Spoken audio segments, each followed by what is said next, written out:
और मुझे इंसाफ नहीं मिला। आज तो मैं भी हमारी रिपोर्ट तक नहीं लिखी। डॉक्टर ने फ़ोन करा, सीमा का फ़ोन से सीमा की तबीयत खराब है, आकर देखने जो आगा। अब वहाँ पहुँचे सीमा के बाद जो है इंस्पेक्टर आता है 12 बजे, हमें कहता है कि तू लड़की को भेज दे। क्यों हो? क्या कि वो मरी पड़ी है और उसे जो है अस्पताल से बाहर एक फोल्डिंग पे ऐसी अवस्था में उसके टट्टी पेशाब भी कपड़ों में था साहब।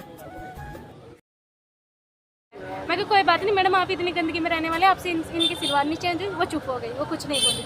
तो कोई बात, मैंने उसका सिलवार चेंज कर रही थी तो पहले तो मैंने उसके मुंह से दुपट्टा उठा, तब देखा कि वो पूरी नीली पड़ी हुई थी, बिल्कुल नीली पड़ी हुई थी। उसके होठ भी नीले, उसके दांत भी नीले, उसकी टंग भी नीली और आँखें भी बिल्कुल नीली हुई हुई थी और बाहाँ भी नीली।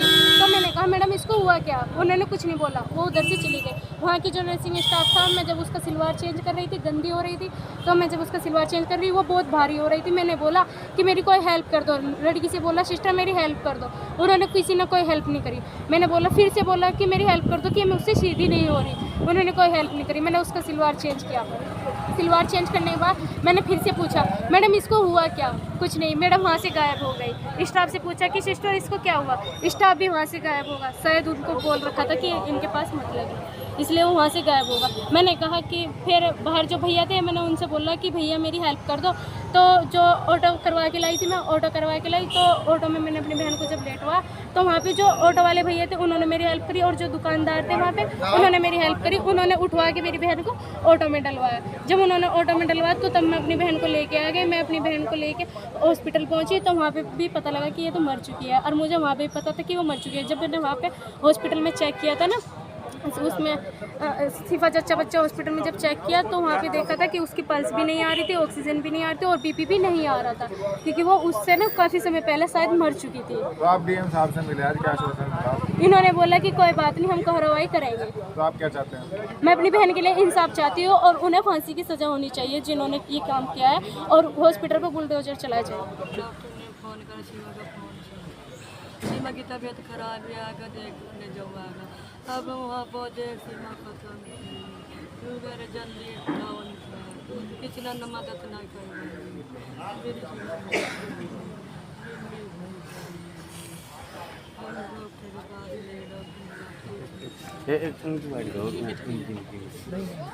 पापा मांगेराम है सर। मेरी बिटिया जो है 7-8 महीने सिफा जच्चा बच्चा हॉस्पिटल में जो है नर्सिंग का काम सीख रही थी। तो मैं तो यहाँ पे था नहीं, मैं तो देहरादून था। मेरी छोटी वो 5 तारीख को गई थी। उन्होंने शाम के टाइम फ़ोन किया 8:30 बजे, एक आज जो है इमरजेंसी केस है, 2 पेशेंट आए हुए हैं, उन पर जो है डिलीवरी का केस है, रात को सीमा यहीं पे रुकेगी। फिर सुबह जो है करीबन 10:15 बजे 10:30 बजे करीब जब फ़ोन आया, अब सीमा की तबीयत ख़राब हो रही है, यहाँ आ जाओ। तो मैं तो घर पर नहीं था, मैं तो देहरादून था। तो मेरी छोटी गुड़िया पहुँची वहाँ पे, जिसका नाम सालू है। तो वहाँ उसने जाके देखा कि वो मरी पड़ी है और उसे जो है अस्पताल से बाहर एक फोल्डिंग पे ऐसी अवस्था में उसके टट्टी पेशाब भी कपड़ों में था साहब। और मुझे इंसाफ नहीं मिला। आज तो मैं भी हमारी रिपोर्ट तक नहीं लिखी है, किसी थाने में रिपोर्ट नहीं लिखी है। कोतवाली पहुँचे, उन्होंने कहा बेट का थाना है। बेट पहुँचे, उन्होंने कहा ऐसा पीएम आने के बाद जो है रिपोर्ट लिखी जाएगी, रिपोर्ट तक नहीं लिखी। रात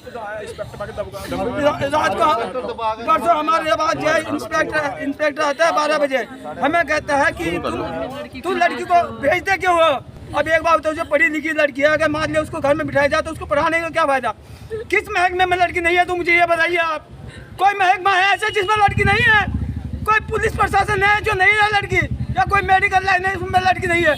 कोई मान ली साइंस सृष्टि का कहा लड़की नहीं? मुझे ये बताइए आप। टॉर्चर करता है, बताता है, हमें बताता है कि तुम लड़की को भेज दे। क्यों? कहाँ तक रखेंगे लड़की को? घर में अगर मान ले घर में रखेंगे तो उनका पढ़ाने लिखाने का फायदा क्या है? और जबरदस्ती दबाव बना रहे। तुम्हारी लड़की बीमार थी, पहले से बीमार थी, जबकि कभी बीमार हुई नहीं वो लड़की है।